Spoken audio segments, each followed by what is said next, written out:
So the outcome of the last handful of lectures was that we needed something more rich to solve complex navigation problems, and that something was wall following. In fact, we saw that we really had two behaviors, wall following clockwise and wall following counterclockwise. And the way we could encode that was to take our avoid obstacle behavior and simply flip it. Either flip it negative pi over 2 for a clockwise negotiation of the obstacle, or plus pi over 2 for a counterclockwise negotiation of the obstacle.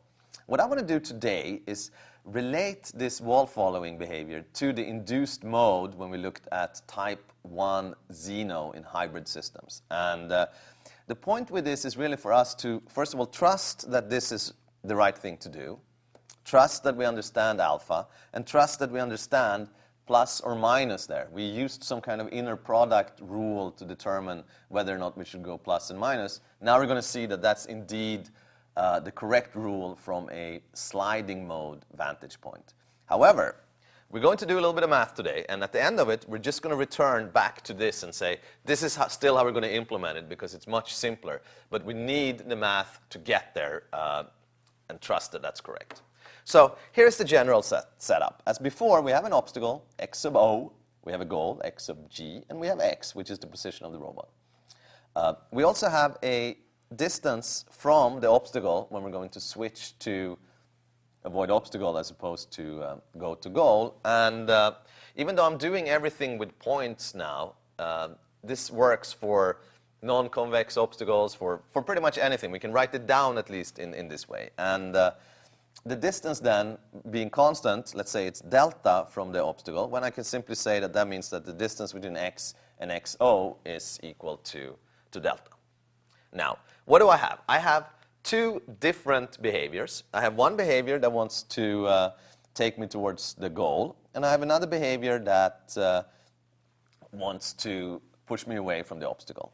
And now I also have a switching surface, and I'm going to write this as the distance between x and the obstacle minus delta should be equal to 0. But I'm going to put squares in there because I'm going to start taking derivatives. And taking a derivative of a square of a norm is easy. Taking the derivative of a norm is not so easy. And then I'm going to put a half here just for the reason of getting rid of some coefficients. But this half doesn't change anything. So now what do I have? I have g. On one side, I have g positive, which means that you're further away from the obstacle than delta, which means you're out here where you're going to use this behavior. So we have f1 coming in here. So this is going to be my f1. And then I have g negative on this other side, which is inside here, where I'm going to use this behavior. So that's going to be equal to f2. So I have everything I need to be able to unleash our induced mode piece of mathematics. So f1 is go to goal, f2 is avoid obstacle. Now, we need to connect these somehow with the induced mode. Well, here's the connection. We actually computed the induced mode. It was this convex combination of the two modes, or the two behaviors, and this convex combination was given by this mouthful of an expression. But let's actually try to compute this in this case to see what the induced mode should be. Well, first of all, we need the Lie derivatives. So LF2G, if you remember, that was dg dx times f2. We need the same thing for f1, and then these Lie derivatives show up repeatedly. Well, first of all, the derivative of g with respect to x is simply x minus x obstacle transpose. And this is the reason why I put squares here, because that made everything easy, and I put the half there because that killed an extra 2 that would show up. This really doesn't matter, but it just makes the math a little bit easier. And this is, again, one of these things that I encourage you to try to compute yourselves, just to make sure that you actually trust that this is indeed the correct answer. Well, now I can compute the Lie derivatives, right? I have L f2g, well, it's dg dx times f2. Well, the g dx we just computed, it was that. f2 is c avoid obstacle x minus x naught. In previous lecture I used k, but apparently I switched to a c here.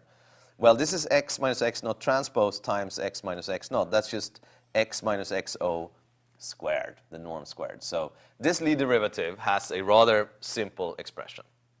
Similarly, I can compute the other Lie derivative, and it's c go to goal times this thing that we now know is an inner product of x minus x obstacle transpose times x goal minus x. So I have the two Lie derivatives that I actually need. So with that, I could go ahead and compute the induced mode. For instance, you know, this little thing here, what is that? It is, let's see, it's x minus xo transpose times CAO x minus xo, that's the first term, minus c go to goal xg minus x.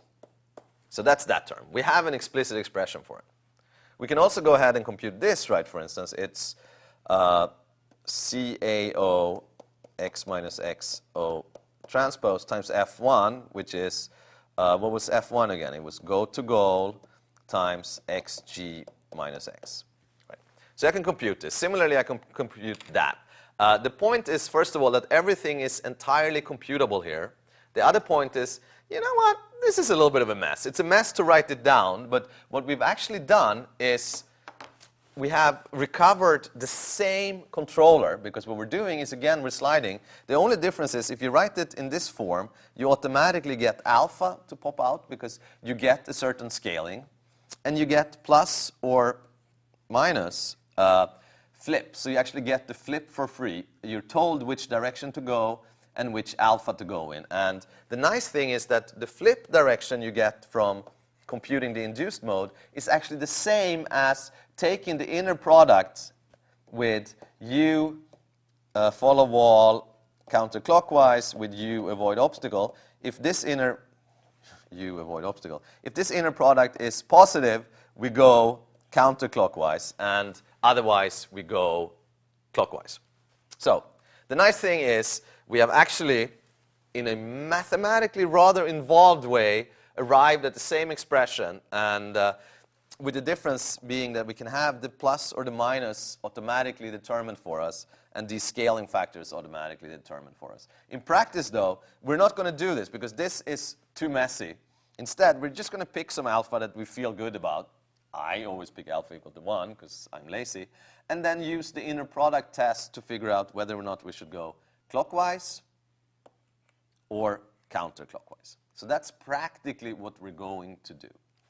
Now, that's not enough. So let's say that I'm going towards the goal here. Here, I want to go in this direction, and avoid obstacle wants to take me there. So sliding is immediately going to tell me that I'm going to start moving up like this. Well, you know what? This was all good and dandy, but if I'm simply looking at the sliding rule, then here, all of a sudden, I'm pointing in both directions, and sliding is going to tell me to stop.